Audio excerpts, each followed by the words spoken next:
método variacional es una cosa que se utiliza en toda la cuántica, en lo que se denomina, bueno, sistemas de muchos cuerpos, que son básicamente hamiltonianos de muchos eh, componentes, cuyos componentes viven cada uno en un espacio de Hilbert eh, de dimensión muy baja, 2, 3, lo que habitualmente en física cuántica se denomina spins. Los sistemas de muchos cuerpos son sistemas que son básicamente analizados en base a distintos tipos de funciones de prueba variacionales que, bueno, hay infinidad de métodos que se proponen para sistematizar cómo se proponen estas funciones de prueba y cómo se optimizan los valores de los parámetros que caracterizan a dichas funciones de prueba. Así que es una cosa muy, muy presente, que constantemente recibe mejoras. Hay muchas mejoras propuestas para hacer que el método variacional funcione en distintos tipos de sistemas. Donde más se usa es o en lo que es, o en many body, o sea, en estos hamiltonianos de sistemas que cada uno vive en un espacio de Hilbert finito, o para sistemas tipo atómicos y moleculares, en los cuales, bueno, uno quiere hacer cálculos de alta precisión, entonces recurre al método variacional y trata de tener un control más o menos grande sobre lo que son las funciones de prueba. Eh, entonces, lo que vimos la clase pasada fue básicamente, dijimos que apuntábamos a un método en el cual las funciones de prueba, vamos a conservar el color por un momento, que las funciones de prueba fueran alguna función que en principio dependiera de algún conjunto de parámetros y que básicamente lo que uno hacía siempre era lo mismo, o sea, calculaba el valor de expectación del hamiltoniano en la función de prueba y después uno trataba de, bueno, así calculaba la derivada de esto, que es una función a valores reales, calculaba el gradiente con respecto a alfa, y en base a esto definía algún conjunto de parámetros óptimos, ¿sí? Y esto de conjunto de variables de valores óptimos me permite obtener, por cierto, lo que denomino el valor de la energía, el valor aproximado variacional, que no es otra cosa que agarrar esa función a valores reales que ya calculamos y, bueno, y evaluarla en, en los parámetros optimizados. Eh, eh, Y bueno, y vimos un par de ejemplos relativamente simples, pero que contienen muchísimos de los elementos de la teoría. Propusimos una función de prueba que era básicamente una, una gaussiana, o funciones de prueba que eran de la forma, eh, una especie eh, de lorentziana. eh, Y bueno, y lo que habíamos visto es que tanto con una función, bueno, y siempre con el mismo hamiltoniano, básicamente con el hamiltoniano que era el del oscilador armónico,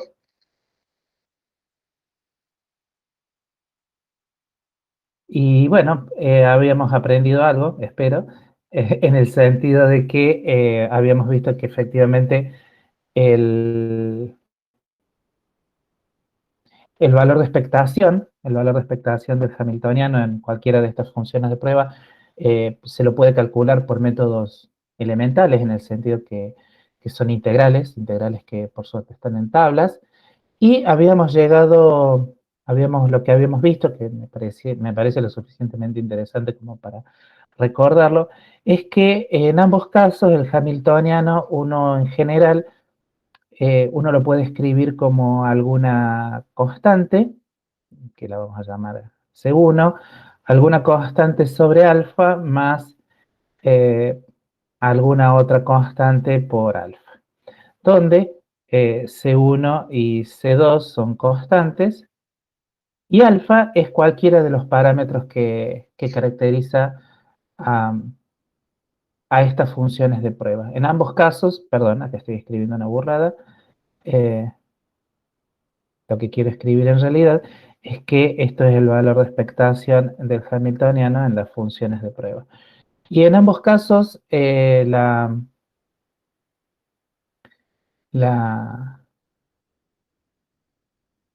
la energía, perdón, el valor de expectación del hamiltoniano se puede escribir de esta forma, con lo cual habíamos dicho bueno, que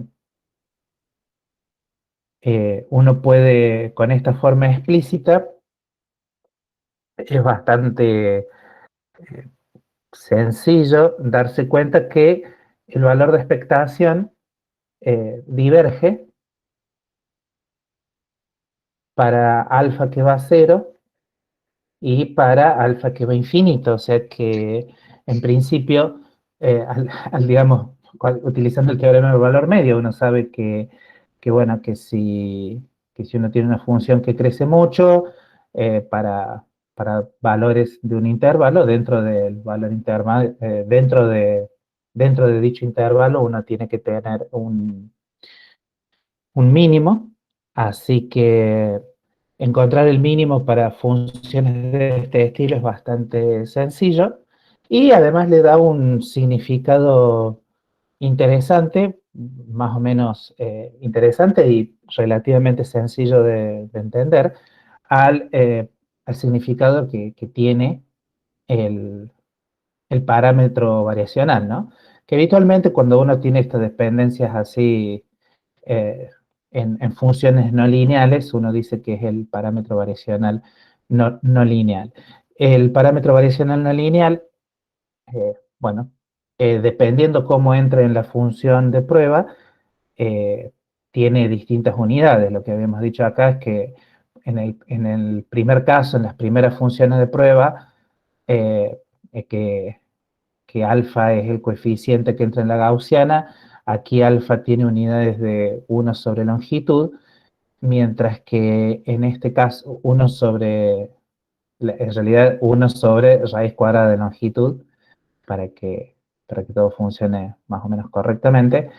Y, perdón, aquí tiene que tener unidades de 1 sobre x cuadrado y acá tiene que tener unidades de x cuadrado. Entonces, eh, las constantes que estaban aquí diferían para ambas funciones de prueba. En un caso, en el primer caso, el término que divergía con alfa era el del potencial, mientras que el que para alfa que va a cero iba a cero, este término correspondía a la energía cinética y, bueno, y viceversa en el otro caso, en el caso de las otras funciones de prueba. Eh, Obviamente, este comportamiento tan simple del valor de expectación del hamiltoniano no depende mucho, obviamente, del hamiltoniano que uno tenga. El hamiltoniano del oscilador armónico es muy peculiar porque las unidades son como muy simples y la dependencia con el operador momento y con el operador posición también ambas son cuadráticas, así que es no es extraño que aparezca un resultado de este estilo para el hamiltoniano del oscilador armónico.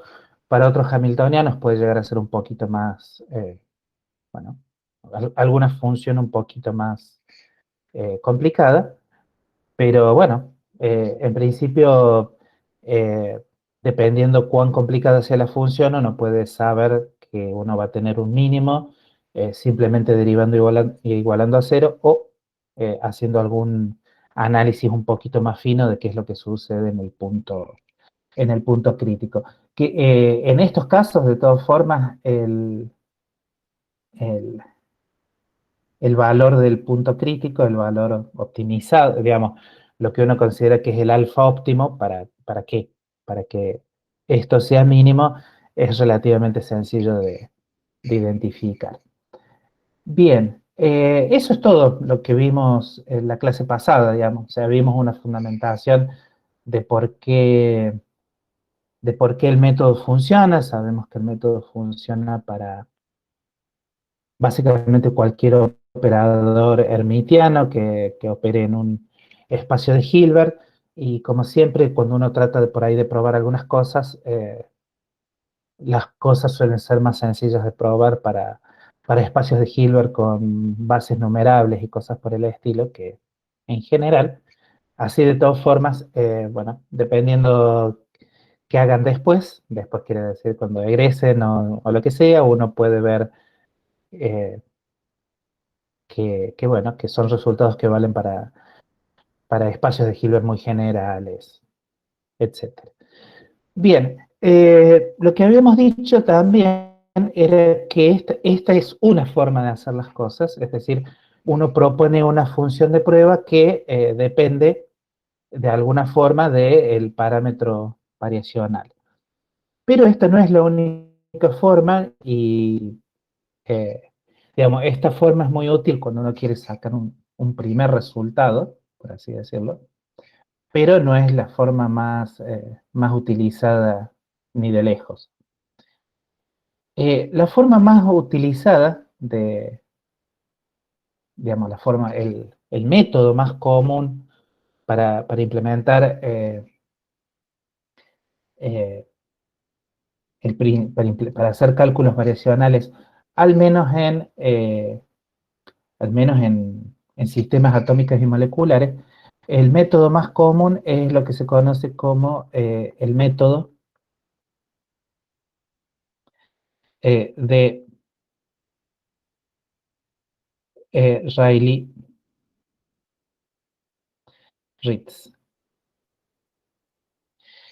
¿En qué consiste este método? Básicamente lo que supone el método de Rayleigh-Ritz es que uno tiene vamos a llamarlo así, uno tiene una base. Esto es una base eh, finita en el sentido de que el número n es un número finito.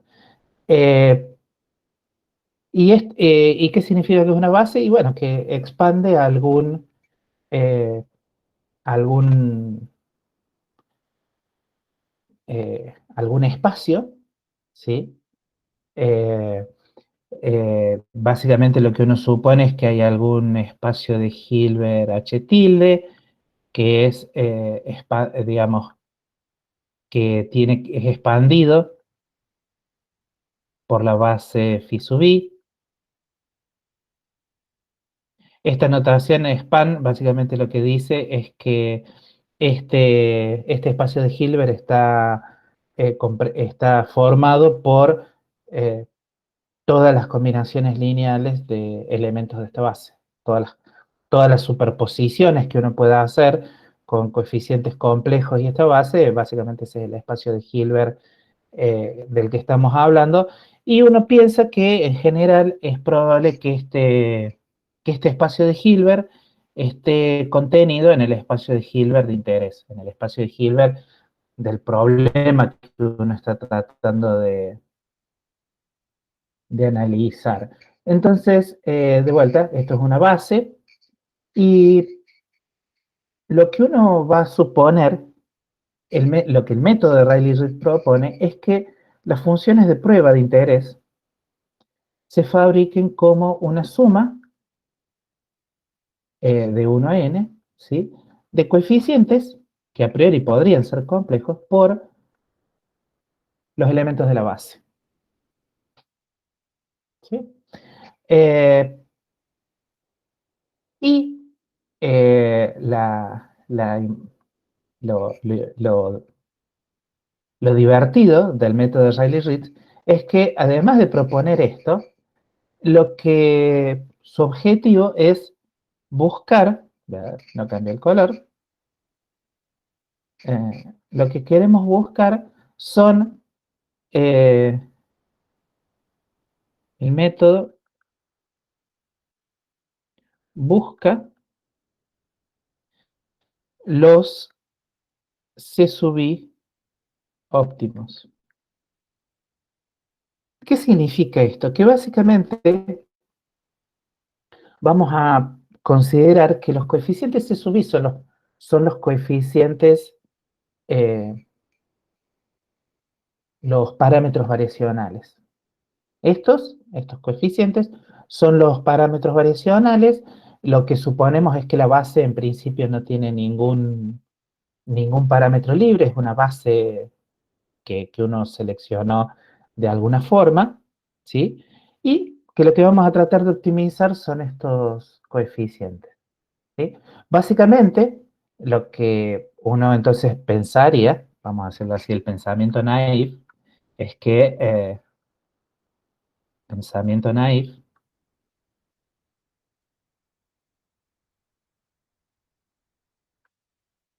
es que, bueno, lo que uno tendría que hacer es, obviamente, calcular el valor de expectación eh, con las funciones de prueba y derivar esto con respecto a los coeficientes C sub i, ¿sí? Y con un poco de suerte igualar estas ecuaciones a cero y ver qué tipo de ecuaciones resultan de eso, ¿sí?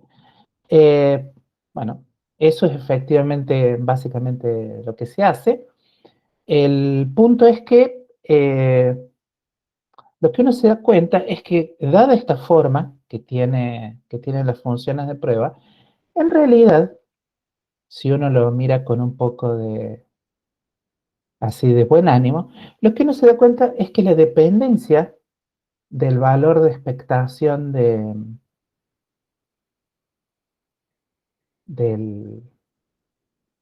de la dependencia del valor de expectación del hamiltoniano con los coeficientes C sub i, en realidad va a ser bastante simple, ¿sí?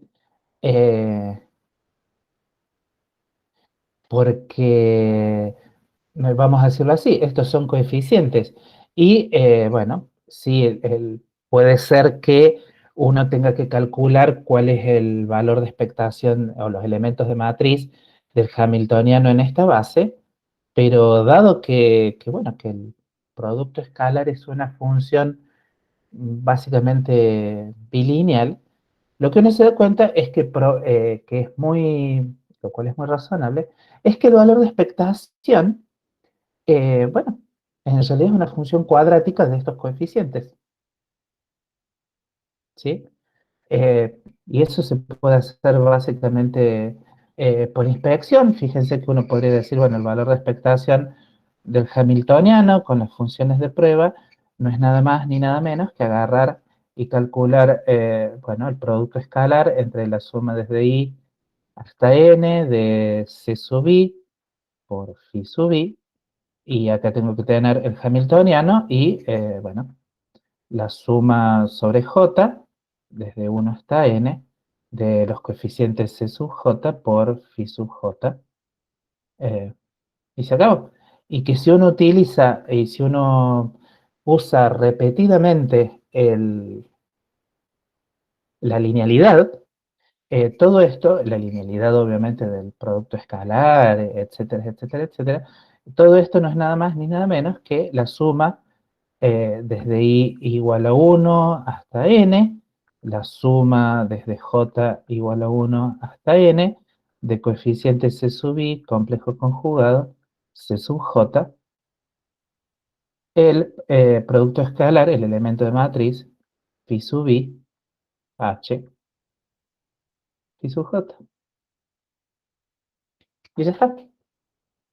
Entonces, eso, fíjense, esto inclusive en notación matricial se puede escribir de una forma muy simple. Si uno introduce el vector c y dice que este vector, se le puede poner la flecha o no, pero no hay mayor diferencia conceptual. Si el vector c es un vector que tiene coeficientes c1, c2 hasta c sub n, ¿sí? Es un vector columna, y introducimos el vector daga, que claramente es un vector fila, y sus componentes son los componentes de C, pero complejo conjugado.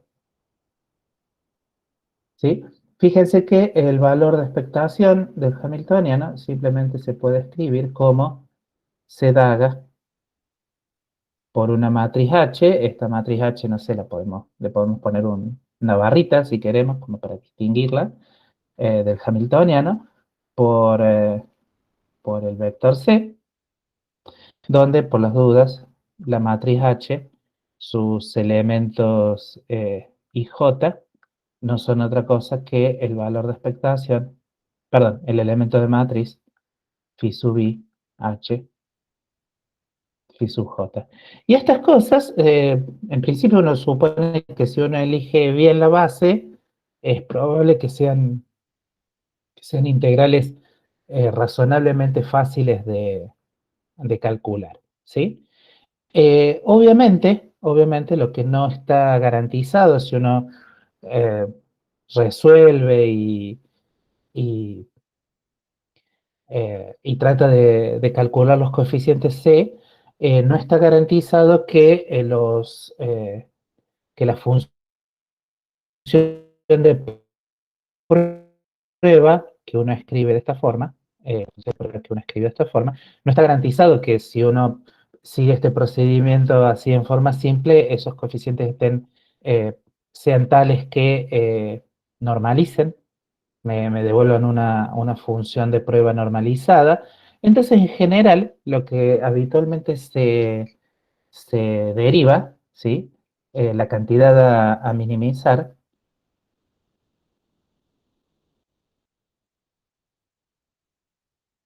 a minimizar tiene que ver con eh, vamos a decirlo así, el valor de expectación del hamiltoniano en la función de prueba, y uno divide, por las dudas, en la norma de la función de prueba. ¿Sí? Obviamente, así como así como el valor de expectación del hamiltoniano se puede expresar en forma simple en términos de los coeficientes y los elementos de la matriz de la base, este producto también se puede expresar en forma simple en términos de los coeficientes C. Entonces, habitualmente, toda esta expresión se puede escribir de la forma, eh, si no escribo el vector, porque ya sabemos de qué estamos hablando, se puede escribir como C daga por la matriz H, donde esta matriz tiene los elementos de, de matriz del hamiltoniano en la base, por C, todo dividido, C daga S, C, donde S es una matriz cuyo elemento IJ no es nada más ni nada menos que, bueno, el producto escalar entre las funciones phi sub i y phi sub j. Donde uno dirá, bueno, pero las bases que en general uno fabrica son ortonormales, es cierto, pero bueno, en general lo que uno puede pensar que en determinadas situaciones, en una de esas, conviene usar una base que no es ortogonal, así que en principio uno puede dejar suelto eh, cuánto vale la matriz de superposición, cuánto vale la superposición entre los elementos de la base. ¿Sí? De vuelta, no es algo que uno vaya a utilizar mucho en los cursos de mecánica cuántica usuales, pero cuando uno va a hacer cuentas, bueno, ya un poco más sofisticadas, siendo egresado, cosas por el estilo, hay ocasiones en las cuales considerar bases no ortogonales es de mucha ayuda. Obviamente en general tiene que ver con que es una base que me permite al menos calcular en forma más sencilla los elementos de matriz del Hamiltoniano. Entonces, básicamente lo que uno tiene, ¿sí? Una pregunta, ¿sabemos cómo elegir esa base para hacer todo este cálculo de variación? ¿Hay alguna forma? para elegirla fácil. Vos decís cuando uno anda, en qué situaciones? ¿En los parciales, en la Digamos, vida o no, en...? claro, ya cuando hagamos un ejercicio sobre esto, digamos, queremos No, explicar todo. si hay un ¿Cómo elegimos ejercicio, esta?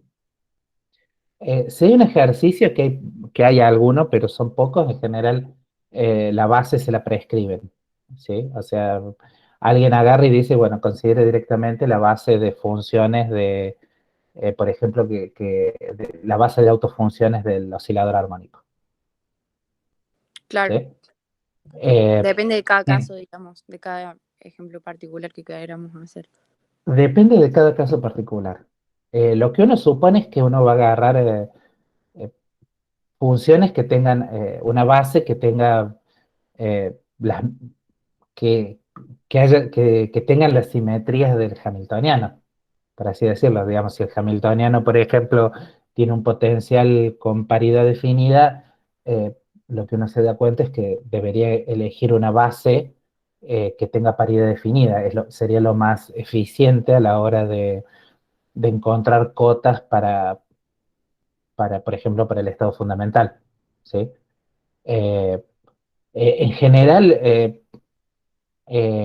después de un tiempo uno se da cuenta que termina haciendo algún tipo de compromiso entre cierta facilidad analítica y que la base tenga las mismas simetrías del hamiltoniano y bueno, y que uno pueda calcular algo, ¿sí? Eh, Dado determinados hamiltonianos, calcular los elementos de matriz puede llegar a ser un arte o no. Eh, pero en general, al menos en la materia, vamos a ponerlo en esos términos, en la materia, los pocos ejemplos que vamos a ver de Riley-Ritz, la base está prescripta. Y en general, como, como la base digamos, no hemos visto tantos ejemplos hasta ahora de, eh, de bases de funciones que sean funciones, por ejemplo, de cuadro integrable entre más y menos infinito. De hecho, lo único que conocemos básicamente son las funciones del oscilador armónico, así que casi seguramente el ejemplo que vamos a ver en el teórico y que ustedes tienen que terminar en la guía, la base es la base del oscilador armónico, unidimensional, punto. No hay, no hay nada más raro que eso. De todas formas, el ejemplo tiene un montón de los elementos de un cálculo real, digamos. Hay que calcular los elementos de matriz, de otro hamiltoniano en esa base, y hay que, bueno, calcular algunas cosas, ¿sí? Pero bueno, es una buena pregunta. Pero en general, si uno ya, a ver, uno está aplicando método variacional para calcular otro tipo de problemas ya cuando está por egresar o egresado, siempre hay uno ya se acostumbró a pensar en esos términos, bueno, esto me conviene hacerlo con esta base. En el mismo a ver, no es ni nada más, no es ni más complicado ni menos complicado que lo que uno hace en electromagnetismo o en métodos matemáticos de la física.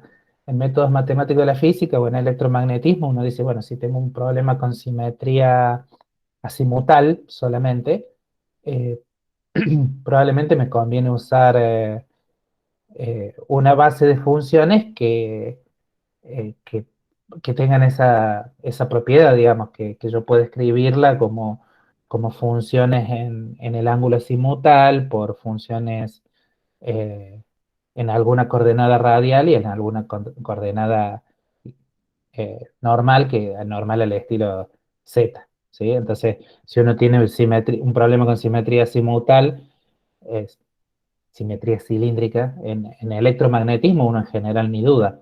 Agarra y dice, bueno, planteo separación de variables en, en coordenadas cilíndricas y le doy a la máquina. Y de alguna forma, ahí lo que están eligiendo es una base de funciones para representar la solución.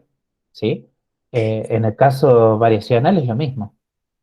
Y una Eh, simetría, por ejemplo, que querríamos tener es que diagonalice al hamiltoniano. Eh, Idealmente sí, pero eso es casi como, digamos, si uno diagonaliza, diagonalizar, ¿qué significa? Que, Que sean autovectores. que, ¿cómo? Que la base sean autovectores. Y sí, y si son autovectores, conozco la solución exacta. Y si conozco la solución exacta, ¿para qué voy a, ¿cómo se llama esto? A aplicar el método variacional? ¿Se entiende? O sea, si Claro, vos, si realmente uno pudiera agarrar y decir, encuentro cosas que diagonalicen el hamiltoniano, ya está, ¿sí? O sea, dudé por ahí con la pregunta, porque de hecho, fíjense que todavía no hemos escrito cómo son las ecuaciones que realmente hay que resolver. Hasta ahora lo único que hemos dicho es que esta es la cantidad a minimizar y no hemos dicho cómo son las ecuaciones que van a quedar, ¿ok? Lo divertido es que básicamente eh, el resultado de plantear el método de Rayleigh-Ritz es que si uno fue capaz de calcular esta matriz, donde los elementos de matriz son, bueno, los elementos de matriz del Hamiltoniano en esta base, que puede ser cualquier cosa, lo interesante es que básicamente si uno diagonaliza esa matriz, obtiene los valores variacionales de interés.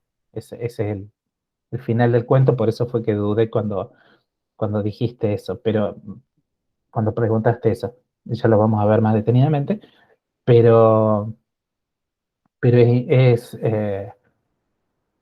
a priori uno no puede elegir una base que instantáneamente me vaya a diagonalizar, me vaya a, a proveer algo tan simple para el hamiltoniano. Cuando uno dice que uno quiere que la matriz del hamiltoniano sea lo más simple posible, la matriz del hamiltoniano en la base en la base de las funciones de prueba, lo que uno está diciendo es que pueda calcular todo más o menos analíticamente, ¿sí? No estamos pidiendo mucho más que eso.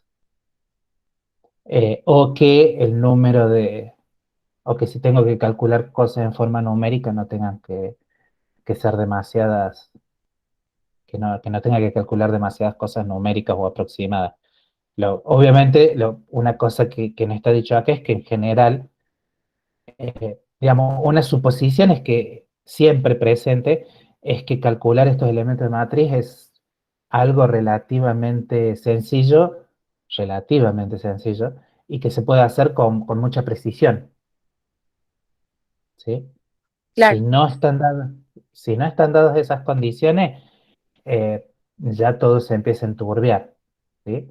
Pero la suposición básica es que estos elementos al menos o los puedo, o los puedo conseguir en forma exacta o los puedo conseguir con una precisión enorme. De tal forma que, eh, porque uno no sepa calcular esto, digamos, porque si uno piensa que uno va a calcular esto con errores, que ya hay cosas que entran con errores en el cálculo previo, eh, quiero calcular un valor de energía, una cota aproximada para el estado fundamental.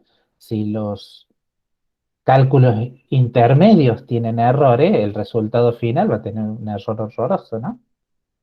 Así que en general siempre está la suposición de que al menos estas cosas, al menos estos elementos de matriz los puedo calcular bastante bien. Bastante, bastante, bastante bien. ¿Sí? Si es en forma exacta, mejor. Y bueno, y si no, paciencia. Pero bueno, la cuestión es que hay que, hay que derivar e igualar a cero, ¿sí? Tenemos este valor de expectación normalizado, ¿sí? Y bueno, no, no sé si tiene mucho sentido agarrar y derivar esto respecto a toda esta expresión respecto a cada uno de los coeficientes. Eh, Está hecho en detalle en el apunte, pueden consultarlo, pero lo que uno se da cuenta es que, vamos a decirlo así, esta expresión es cuadrática en el numerador y en el denominador.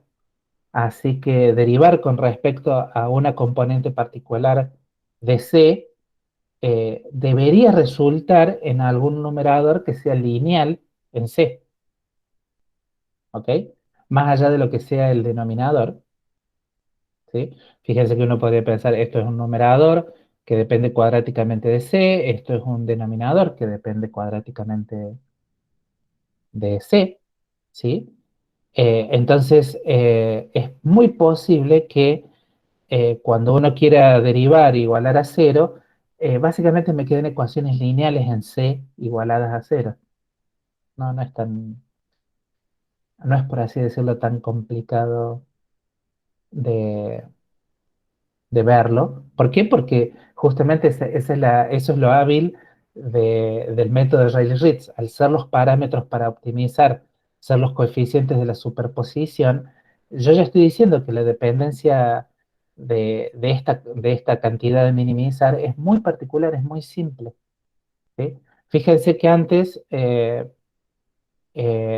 digamos, en los ejemplos que vimos antes, si bien es cierto que el valor de expectación quedaba bastante simple en términos de alfa, lo que uno se da cuenta es que eso es muy particular, depende fuertemente de cómo es la elección de las funciones de prueba y del hamiltoniano. Y si yo acá hubiera puesto, no sé, por así decirlo, x a la cuarta, que también es un potencial posible para retener partículas, acá la dependencia vaya uno a saber qué es. ¿Sí? ¿Cuál habría sido la dependencia del valor de expectación con alfa? Sin embargo, el método de Rayleigh-Ritz justamente lo que me garantiza es que la dependencia con los coeficientes va a ser cuadrática. Así que las ecuaciones que probablemente tenga que igualar a cero y despejar son funciones lineales. De hecho, si uno hace la cuenta paso a paso, cosa que me parece que no es particularmente interesante, es más interesante derivar las consecuencias del método. Básicamente, uno queda con un sistema de ecuaciones de este estilo. Le queda con la matriz H menos algo que podríamos llamar los valores de expectación, ¿sí? Del hamiltoniano por la matriz S,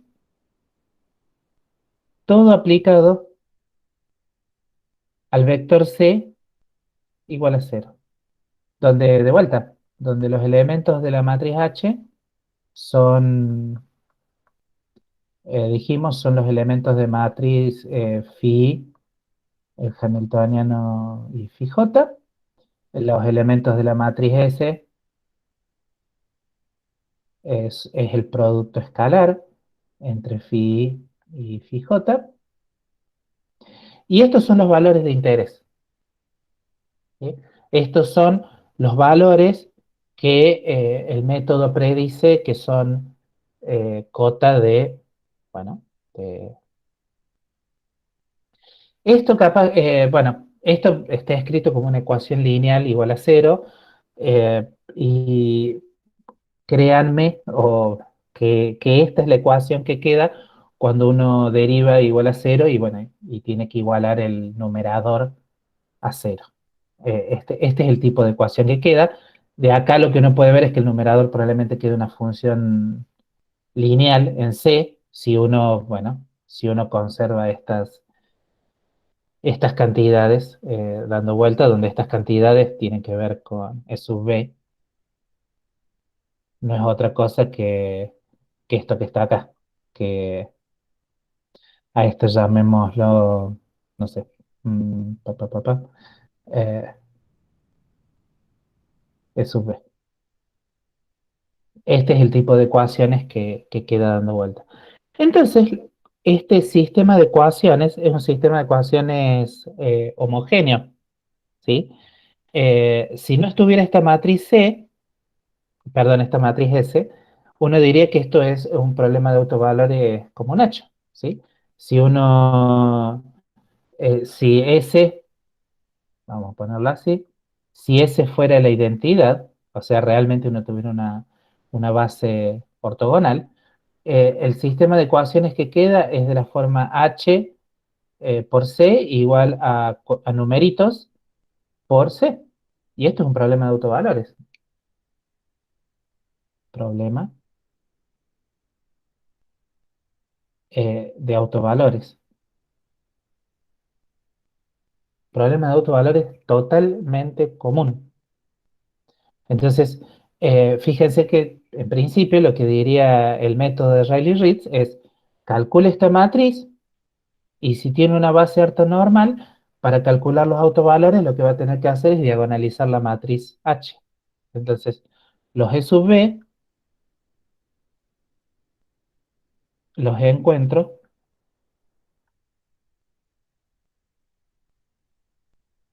diagonalizando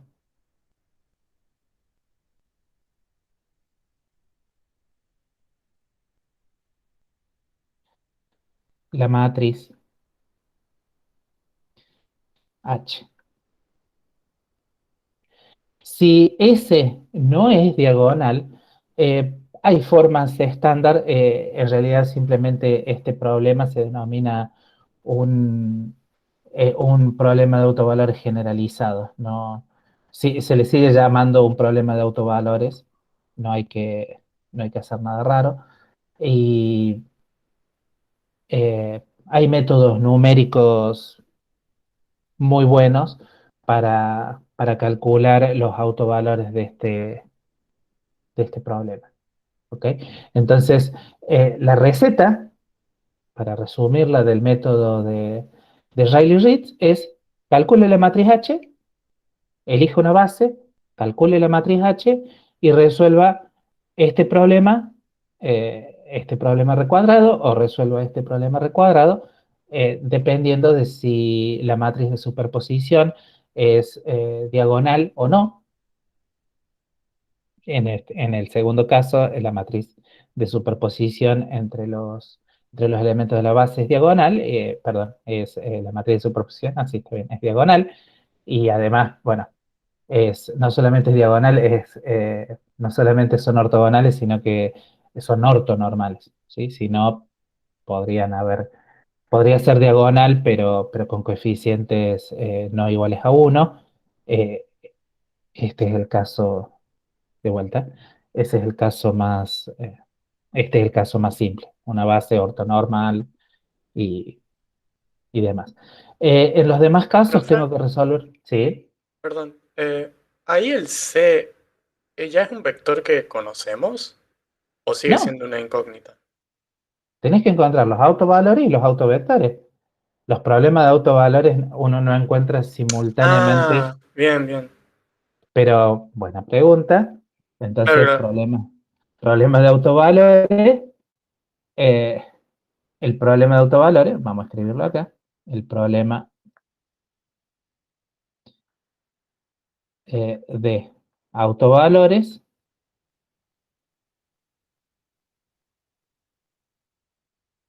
da los valores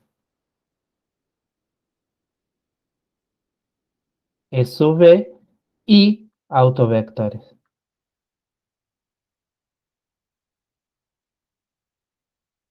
Si no conoces los autovalores, ¿podés conocer los autovectores? No. O sea, es algo que se resuelve en forma simultánea, ¿sí?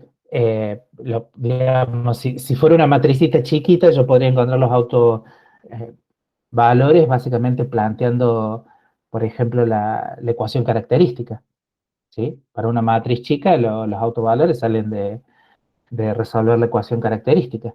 O sea, esa de que el determinante de la matriz menos lambda por la identidad es igual a cero. Esa es la ecuación característica y si uno resuelve eso encuentra los autovalores. Y teniendo los autovalores puede calcular los autovectores por sustitución o utilizando Jordan o utilizando algún algoritmo de ese estilo, ¿sí? Pero cuando uno dice tengo que resolver estos problemas, cuando uno dice que tengo que resolver los problemas que están recuadrados en azul, lo que uno quiere decir es que tengo que resolver todo, tengo que encontrar los autovalores y tengo que encontrar los autovectores. No. Y después, si puedo con esos autovectores, puedo hacer lo que uno quiera. Pero en principio, fíjense que está bien. En los casos simples quiere decir cuando uno tiene una única función de prueba, uno puede agarrar y decir, bueno, la función de onda variacional es la función de onda evaluada en el parámetro variacional óptimo, ¿sí? Entonces uno, en ese mismo sentido, si uno ya tiene, si uno conoce, de vuelta, recordemos que lo que dijimos fue, los parámetros variacionales son los coeficientes de estos C, o sea que no los puedo conocer de entrada. Estos parámetros C son los que voy a tener que optimizar y por eso es que, tal vez por no escribirlo, pero básicamente de aquí llego a esta ecuación haciendo la derivada respecto, por ejemplo, si yo supongo que los coeficientes C pueden ser complejos, tengo que hacer la derivada respecto a la parte real de C sub K, ¿de qué? Y de esta cosa que está acá arriba, de C daga H C sobre C daga S H, es igualar a cero. Y además tengo que calcular, por ejemplo, la derivada con respecto a la parte imaginaria de CK de la misma cantidad, de C daga H C sobre C daga S C. Ahí puse H, pero no, eso está mal. Esto es C. Si escribo este sistema de ecuaciones, teniendo en cuenta, si escribo esto, a lo que llego es a esto, ¿ok? Lo que dije era, no quiero hacer los pasos en los cuales agarro y derivo, pero las incógnitas del problema son cuáles son esos coeficientes. Las cosas que quiero optimizar son esos coeficientes. Por eso derivo el valor de expectación normalizado respecto de esos coeficientes. El método variacional lo que me dice es que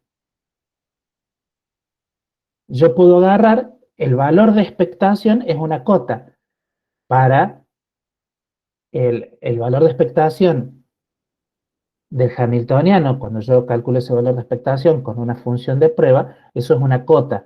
Yo puedo tratar de que esa cota sea lo más chica posible, minimizando. ¿Minimizando qué? Y minimizando el valor de expectación con respecto a los parámetros que puse. En el caso más simple del método variacional, pongo un único parámetro. El parámetro, lo que hicimos en la clase pasada, pongo un único parámetro, calculo el valor de expectación y derivo igual a cero respecto a el parámetro variacional. Los parámetros variacionales en el método de Rayleigh-Ritz son los coeficientes. Por eso está puesto acá. El método busca los CI óptimos, ¿sí? Donde básicamente tengo que derivar esa cosa respecto a cero. Ahora, lo que uno se da cuenta es que si uno hace una superposición en general de una base, uno no tiene garantizado de que esa superposición esté normalizada. Por eso la cantidad que uno efectivamente deriva igual a cero es este valor de expectación del hamiltoniano con la función de prueba, donde los coeficientes son cualquier cosa, y por lo tanto tengo que dividir en la norma de la función de prueba. ¿Para qué? Para asegurarme que después todo esté normalizado, sean funciones, porque de vuelta, este es un método que lo que pretende es buscar aproximaciones eh, para el espectro discreto. Y el espectro discreto está caracterizado por tener funciones de onda normalizadas. Entonces, lo que uno propone es exactamente como en cualquier otro método en el cual uno no sepa a priori que las funciones de onda están normalizadas, digo, bueno, el valor de expectación de la función. Fíjense que acá esto sería como definir una especie de psi delta, psi tilde, donde la psi tilde es esta psi, pero nada más que está que le pongo un factor para normalizar. Puedo hacer eso o puedo escribir esto, puedo pensarlo como quiera, pero la expresión que voy a tener que derivar e igualar a cero es esta cantidad que está acá adentro y tengo que derivar respecto a los coeficientes. Y si pienso que los coeficientes pueden ser complejos, entonces tengo que derivar respecto a la parte real y respecto a la parte imaginaria y ver qué es lo que me queda. Y lo que queda después de un buen trabajo algebraico es un sistema que es así, que debido a la muy peculiar forma que tienen esto, que la dependencia con los C es cuadrática tanto en el numerador como en el denominador, ¿sí? Lo que uno espera es que básicamente el numerador, cuando yo iguale la derivada igual a cero, el numerador me va a quedar una función que va a ser una especie de función lineal, explícita en C, y esto es lo que me queda. ¿Ok? Entonces, finalmente, si así como vuelvo al caso simple, así como en el caso simple, básicamente lo que uno hacía era derivo respecto de alfa el valor de expectación del hamiltoniano, ¿sí? Por las dudas, una cosa, generalmente cuando uno calculaba esto, uno se aseguraba que C, uno agarraba y lo primero que hacía era pedir que la norma de esta función de prueba fuera igual a 1, lo cual hacía que C dependiera de alfa, ¿sí? Entonces, eh, eso estaba cuando uno deducía este tipo de relación. Entonces, cuando uno hacía la derivada del valor de expectación de P respecto de alfa, básicamente, si el valor de expectación del hamiltoniano en la función de prueba es de esta forma, la derivada respecto de alfa queda algo así como menos C1 sobre alfa cuadrado más C2 igual a cero, con lo cual uno agarraba y podía despejar básicamente que alfa era de la forma eh, C1 sobre C2, alfa cuadrado. ¿Ok? En este caso, en los casos simples que vimos en la clase pasada. Lo que estamos diciendo ahora es, todo eso es muy bonito, pero en general, digamos, si uno lo piensa 2 segundos, ¿qué es más fácil que se produzca? Que yo con una única función y con un único parámetro o un conjunto de parámetros capte las sutilezas de una función de onda de un hamiltoniano, que es autofunción hamiltoniano, ¿eso es más fácil o es más fácil que yo agarre y diga, bueno, ¿por qué no hago que la función de prueba sea una, una combinación lineal de elementos de una base? Y hago que los elementos esos sean óptimos en algún sentido, óptimos en el sentido que minimizan la energía. Y lo que uno piensa es que si esta base es relativamente grande, es más probable que yo le pueda pegar a la función de onda con una base que con una única función. Entonces, eh, ahora la base de funciones que uno elige, la base de funciones S sub i, no tiene parámetros sueltos. Los parámetros sueltos son los elementos de la combinación lineal. Entonces, vuelvo a repetir, el procedimiento es, supongo que tengo una base, tengo coeficientes a ser determinados, ¿sí? Y si uno, y de vuelta, como uno está tratando de aproximar el discreto, uno tiene que asegurarse que las funciones de onda estén normalizadas. Si uno, cuando uno hace la primera combinación lineal de elementos de la base, uno no puede aseverar que los coeficientes sean tales que la función esté normalizada, entonces lo que uno tiene que plantear, que es el verdadero elemento, el verdadero eh, valor de expectación que uno tiene que derivar, igualar a cero, etcétera, etcétera, es este valor de expectación. El valor de expectación del hamiltoniano, en el cual divido por la normalización de la función de prueba, que es lo mismo que esto es lo mismo que primero normalizar y después calcular el valor de expectación. Se puede hacer en cualquiera de los dos índices, en cualquier orden. Ahora, si lo hago en este orden, que es el más simple, en algún sentido, esto es lo que tengo que derivar con respecto a C. Si los C fueran reales, tengo que derivo respecto a C igual a 0 y veo que sale. Si los C son complejos, tengo que derivar respecto a parte real e imaginaria. ¿Por qué? Porque en principio pueden variar independientemente. Eso es una cosa común de cuando uno considera, bueno, variables complejas, ¿sí?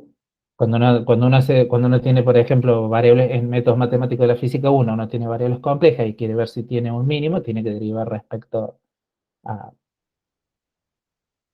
a las a la componente real e imaginaria de las variables. Sea como sea, a lo que llego es una ecuación que me tiene que, fíjense que la ecuación, en los casos más simples, básicamente me determina el coeficiente óptimo, el coeficiente variacional óptimo. Y después, una vez que tengo el coeficiente variacional óptimo, lo introduzco en la ecuación esta, en la ecuación del valor de expectación, y bingo, me da el, el, la mejor cota posible con esa función para la energía del estado fundamental.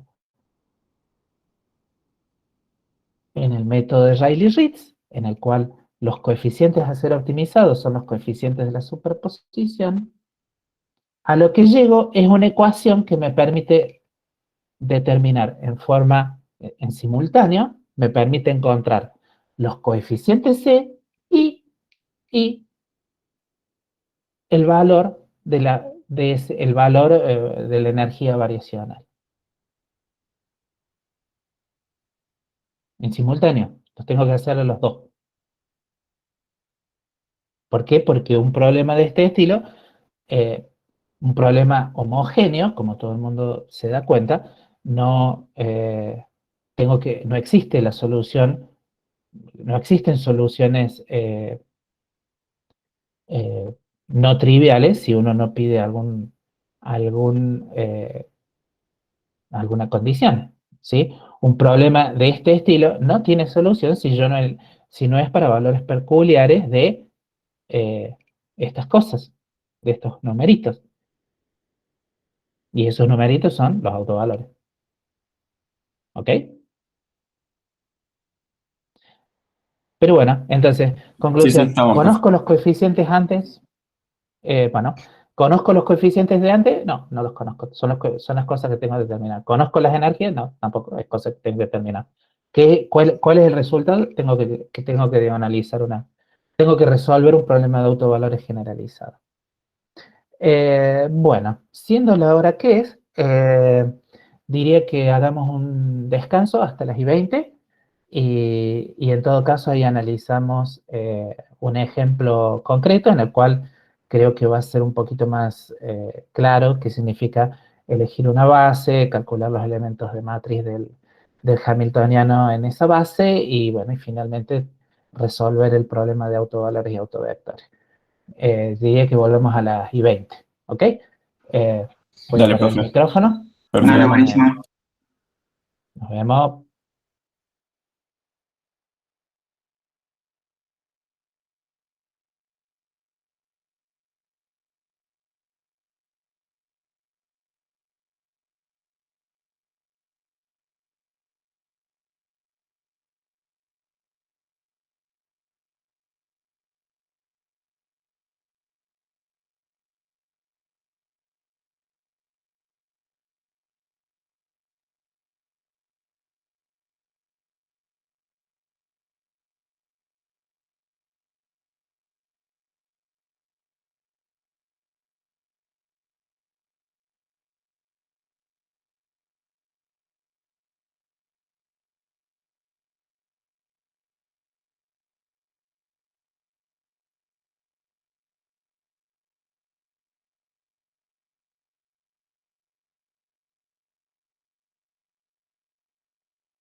Bueno, continuando con la clase, disculpen la demora, pero bueno, estaba chequeando una cosa.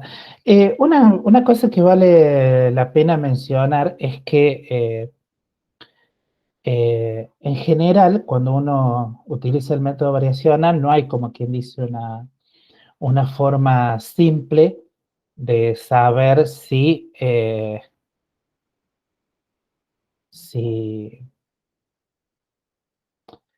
si estamos obteniendo un valor aproximado, digamos, un valor preciso, en el sentido de que si hubiera tal cosa como el valor exacto, real, uno no sabe en general si la cota que está obteniendo es buena, está alejada del valor o no.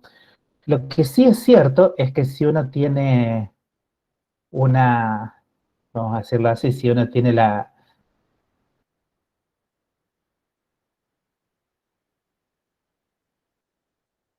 si uno tiene una base, ¿sí? Una base de tamaño eh, n, ¿sí?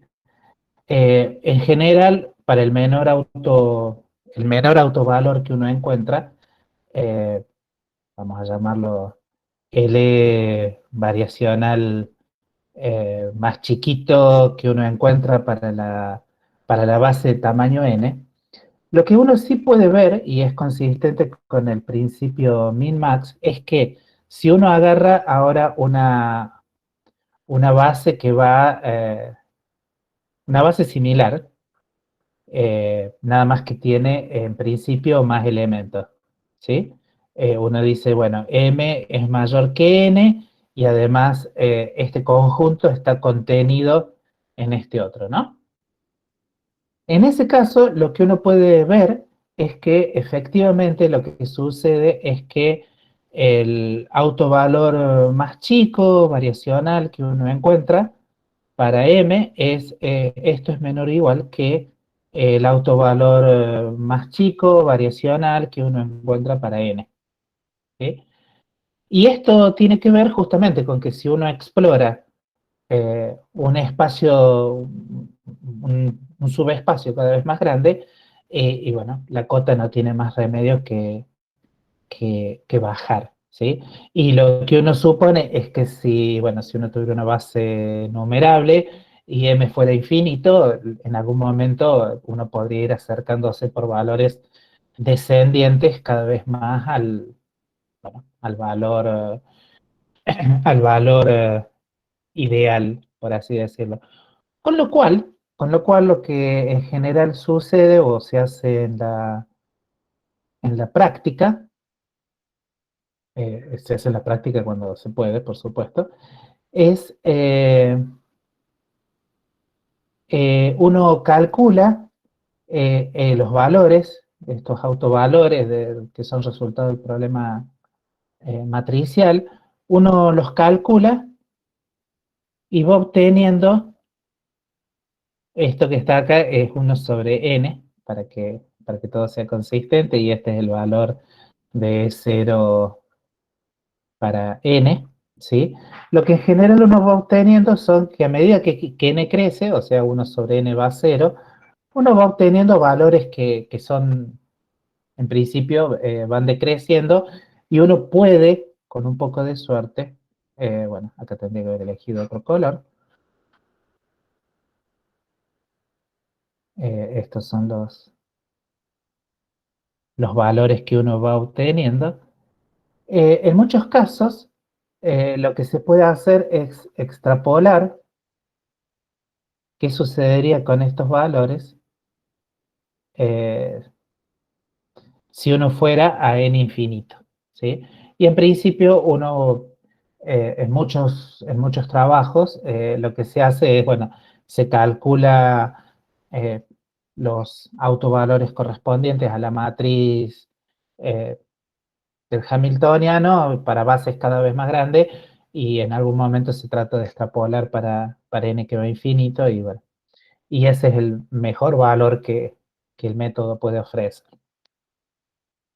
De todas formas, en general uno no, en muchos casos hacer todo ese procedimiento es bastante complicado. Vamos a un ejemplo que es interesante, que tiene todas las virtudes que puede tener, se puede hacer, todas las cuentas se pueden hacer analíticas, se pueden utilizar programitas para cálculo de autovalores, hay toda una serie de cuestiones que se pueden hacer. El hamiltoniano que vamos a considerar es una variación, por así decirlo, del oscilador armónico, es decir, tiene una parte que es claramente el oscilador armónico, pero vamos a considerar que de alguna forma hay como un campo aplicado que, que fuerza a la partícula y ese campo aplicado, bueno, varía, hace que la energía potencial varíe linealmente con la distancia, ¿sí? Uno podría pensar que tiene alguna partícula cargada en una trampa, en un potencial armónico y que le aplica un campo eléctrico, por ejemplo, constante en, en el tiempo y siempre apuntando en la misma dirección, entonces uno podría tener un hamiltoniano de este estilo. Entonces lo que a uno le gustaría es aplicar Rayleigh-Ritz para este, el objetivo de todo esto es aplicar eh, Rayleigh-Ritz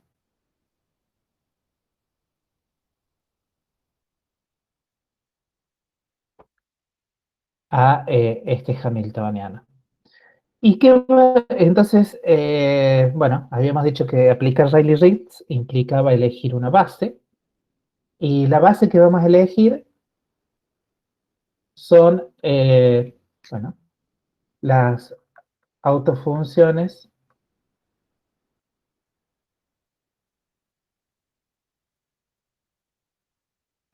del oscilador armónico, del oscilador armónico común, ¿no? ¿Qué significa eso?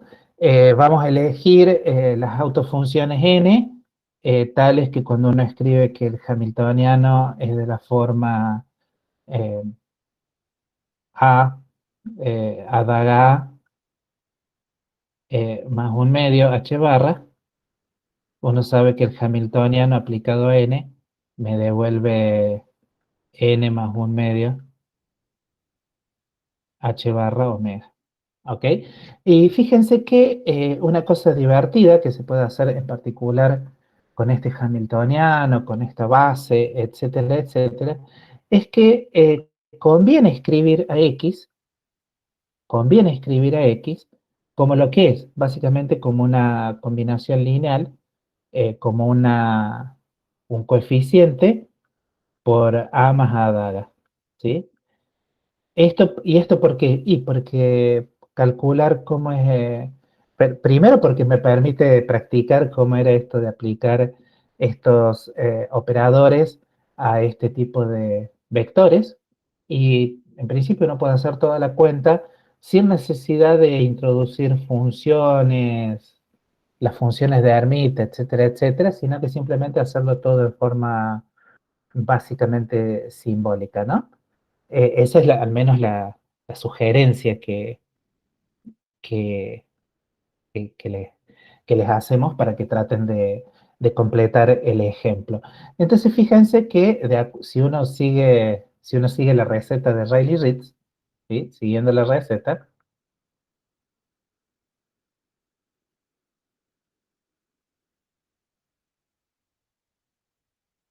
lo que hay que calcular son los elementos de matriz H, que los podemos llamar M sub n, que son el elemento de matriz. Bueno, si vamos, voy a tratar de mantener la misma notación, nm, ¿sí? Esto tendría que agarrar y calcular el elemento de matriz del hamiltoniano entre vectores n y m, ¿sí? Entonces, fíjense que esto es bastante simple, ¿no? Porque, bueno, acá vamos a ponerle oscilador armónico para distinguirlo. Este es oscilador armónico, para distinguirlo del hamiltoniano completo del problema, ¿sí? Entonces, fíjense que calcular este elemento de matriz es lo mismo que calcular el elemento de matriz de n, el hamiltoniano del oscilador armónico, m, menos q e por x, por el elemento de matriz n, x, m. ¿Ok? Entonces, todo esto se puede escribir más o menos rápidamente como n más un medio, m, vamos para que sea m más un medio, h barra, eh, delta de nm, menos q por e, el valor de expectación, perdón, el elemento de matriz de x entre la función entre los vectores n y m. ¿Ok? En principio se supone que este tipo de cantidades las deberían haber calculado en la guía de oscilador armónico, ¿sí? Eh, la constante que tiene que ver de escribir x en función de a y a daga, esta constante es de la forma h barra sobre dos veces la masa, la frecuencia, a y a daga, a más a daga, ¿sí? Entonces, sea como sea, si uno utiliza esta, esta expresión y la mete aquí y utiliza cómo se comportan en el operador a y a daga sobre las autofunciones del oscilador armónico, lo que uno puede mostrar es que HNM se puede escribir como n o m, no importa, más un medio, h barra omega, delta nm, no importa si pongo n o m acá porque tengo la delta, menos, bueno, la raíz cuadrada de h barra sobre dos veces la masa omega, esa carga, la intensidad del campo eléctrico, si uno elige creer que es esa cosa, por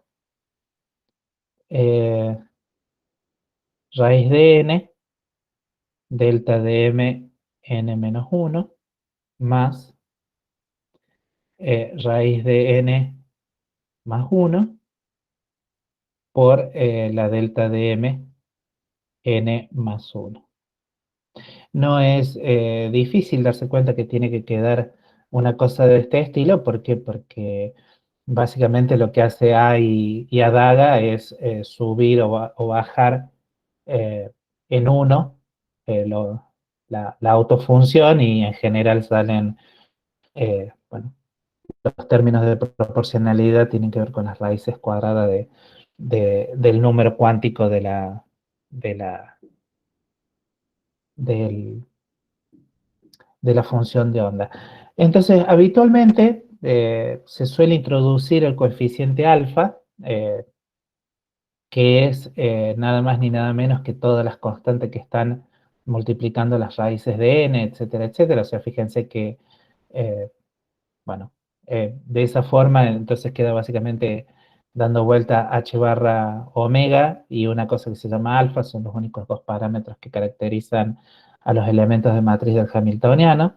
O sea, alfa es la raíz de h barra sobre dos veces la masa, la frecuencia, la carga y el campo eléctrico. Entonces, si uno quisiera, ahora ya con esto, uno puede fabricar la matriz del hamiltoniano, puede expresarla realmente como una matriz, no hace falta mucho más.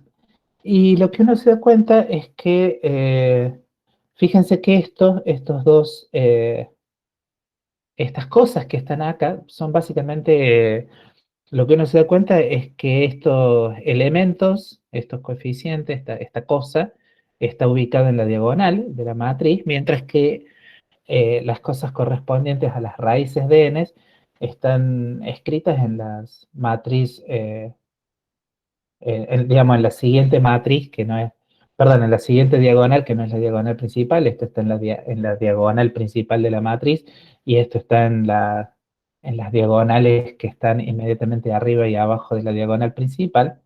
Entonces, no es raro pensar que uno puede escribir a la matriz del Hamiltoniano como algo que tiene las energías del oscilador en la diagonal.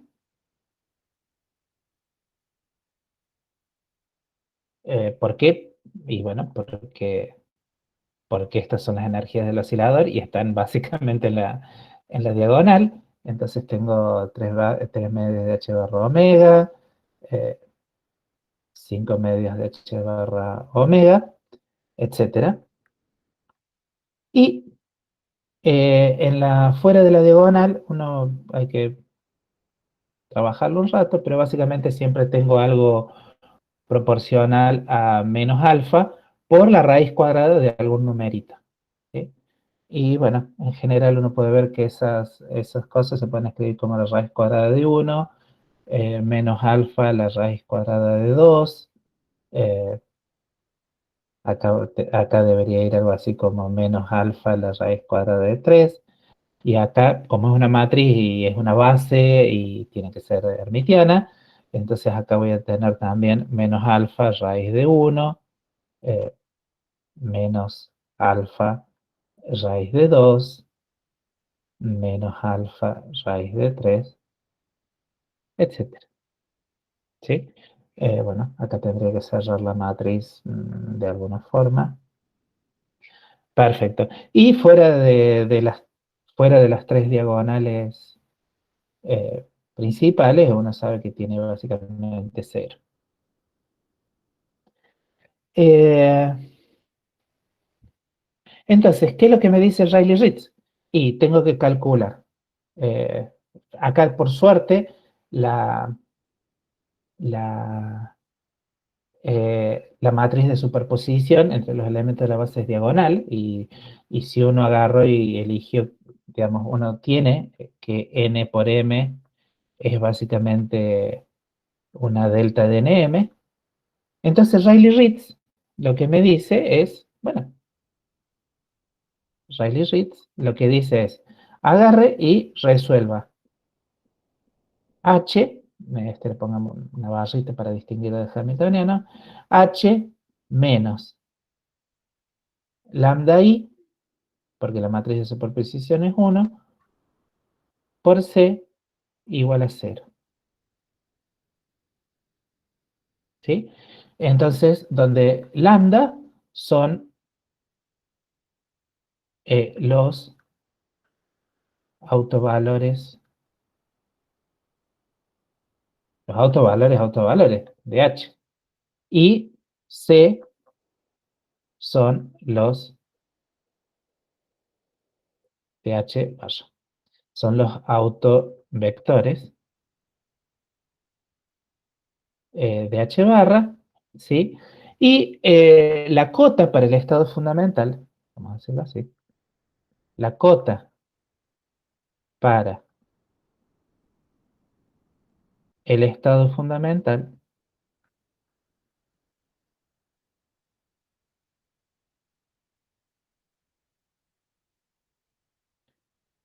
es el autovalor más chico de h barra. ¿Ok? Entonces lo que uno tiene que hacer es agarrar y calcular esa matriz, y en algún momento va a cortar. Fíjense que en este caso es muy fácil predecir cómo es el comportamiento de los coeficientes, y uno lo que hace es agarra y, bueno, y escribe los coeficientes y calcula algo. Lo que en general sucede es que obviamente encontrar la forma explícita de los autovalores es relativamente complicado. Entonces, en general se hace, bueno, se lo que se hace es fijar valores para resolver esto, por ejemplo, para calcular los autovalores en forma aproximada, que es una posibilidad bastante, bastante simple. Eh,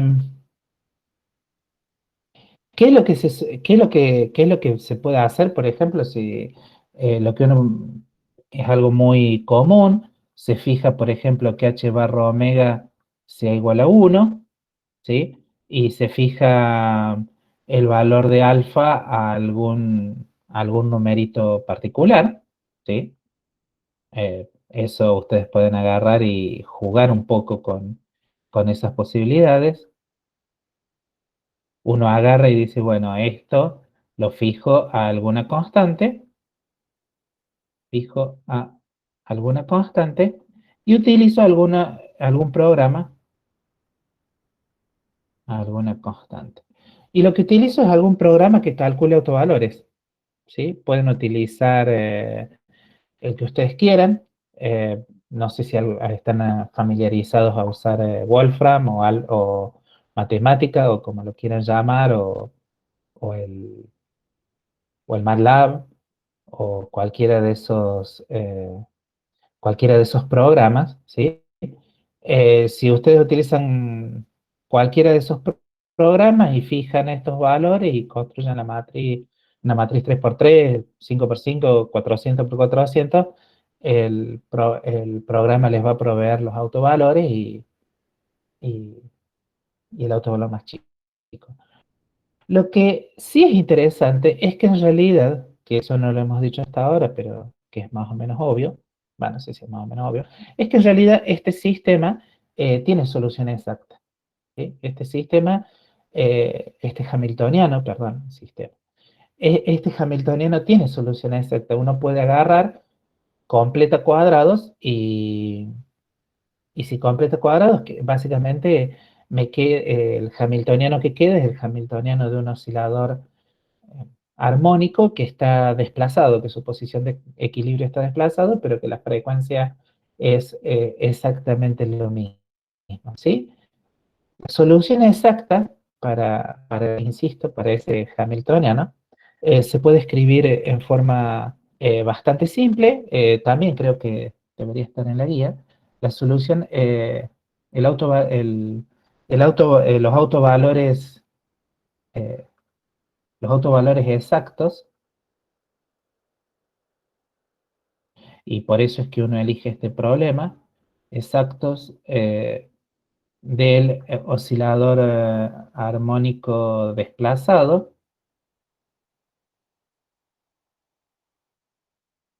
Uno puede ver que, insisto, lo único que hay que hacer es completar cuadrados. Son de la forma E sub n igual a n más 1 medio, h barra omega, menos 1 sobre 2m QE sobre h bar, no, sobre h barra no, sobre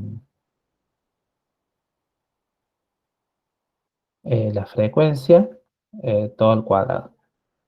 ¿Sí? O sea que uno puede escribir que eso le vamos a poner un tilde para que distinguirlo de los otros. O sea que sub n tilde es básicamente de la forma n más 1 medio h barra omega menos alfa cuadrado sobre h barra omega. Y esto de que tiene, bueno, que si uno fija el valor de h barra omega y fija el valor de alfa, uno puede comparar cómo son estos autovalores exactos con los autovalores que devuelve esta matriz, ¿sí? Entonces, la idea del práctico es que ustedes comprueben que si uno agarra matrices de esta forma, cada vez más grandes, ¿sí?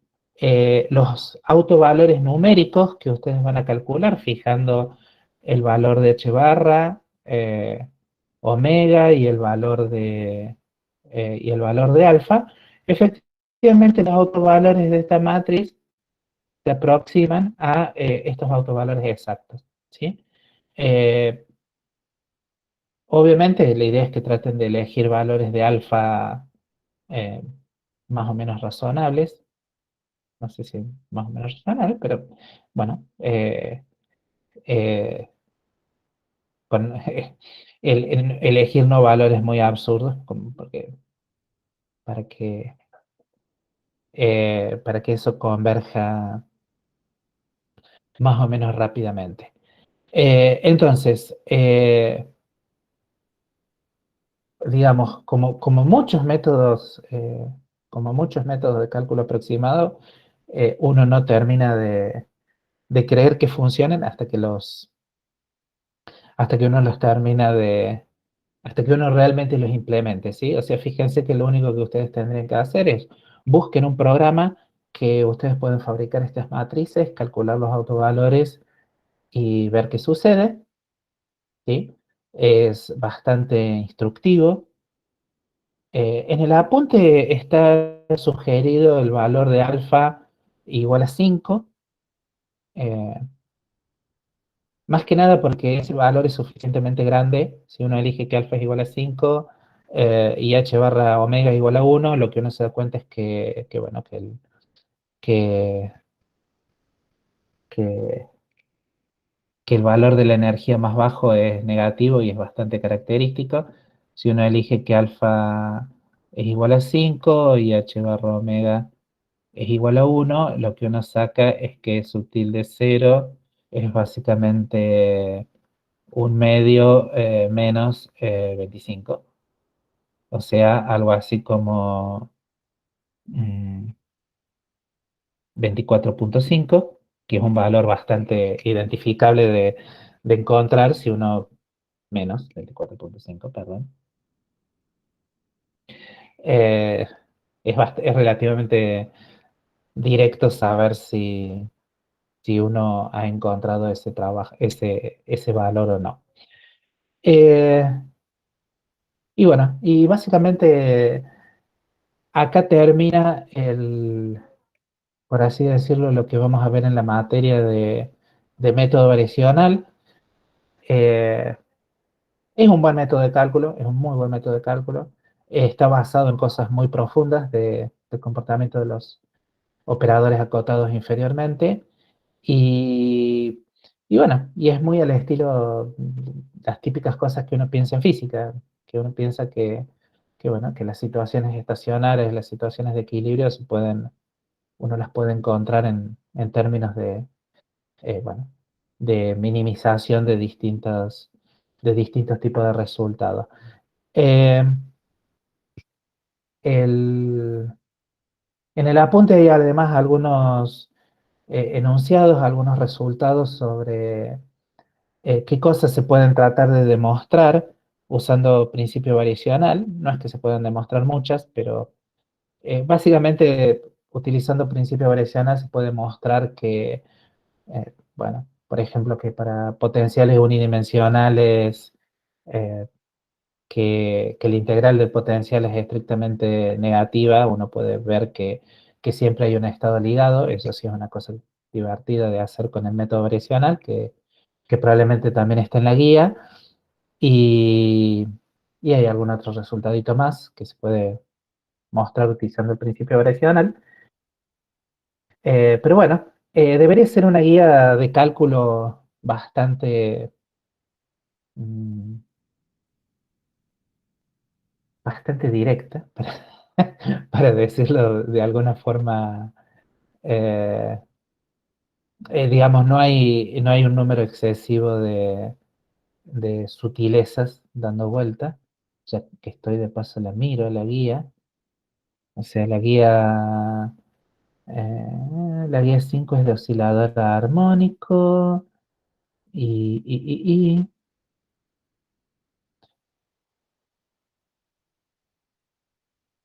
ya, un segundo. Y la guía 6 es de método variacional. Tienen, no es tan larga. O sea, hay unos 7 problemas que son todos en general bastante divertidos y, digamos, copiando una buena parte de las cuentas que están en el teórico deberían poder más o menos avanzar rápidamente. La clase que viene arrancamos con rotaciones y momento angular. Es un tema interesante y es el paso previo a empezar a estudiar problemas eh, tridimensionales. Eh, si se fijan, bueno, en el apunte van a ver que básicamente eh, lo que, digamos, lo que resta para del cuatrimestre es momento angular y sistemas en 3 dimensiones. O sea, momento angular es exactamente el último concepto eh, teórico que vamos a ver en la materia, y después problemas en 3 dimensiones es básicamente resolver cosas, resolver la ecuación de Schrödinger, eh, bueno, sabiendo que el momento angular juega un papel importante porque los problemas tridimensionales que nos van a ocupar son problemas con simetría esférica, así que vamos a ver, vamos a utilizar fuertemente que el momento angular es una constante de movimiento. Lo que sí son, digamos, no queda tantos temas, pero son temas que hay un cúmulo de trabajo algebraico que hay que hacer y no nos queda tanto tiempo. Básicamente nos quedan una, dos, eh, 3 semanas de clase, básicamente, eh, descontando los días necesarios para tomar parciales, recuperatorios, etcétera, etcétera. Nos quedan básicamente 6 clases. eh, Así que vamos a ir a un ritmo interesante. Eh, no debería ser, a ver, ya hemos pasado por los postulados, ya hemos pasado eh, por, por espectros, hemos pasado por todo un montón de cosas, por eh, operadores, conjuntos de operadores compatibles, así que tenemos todos los elementos para ir relativamente rápido y bueno, y eso es lo que vamos a hacer. Así que, y bueno, y las guías, eso sí, las guías de los temas que quedan deben ser de las guías más jugosas.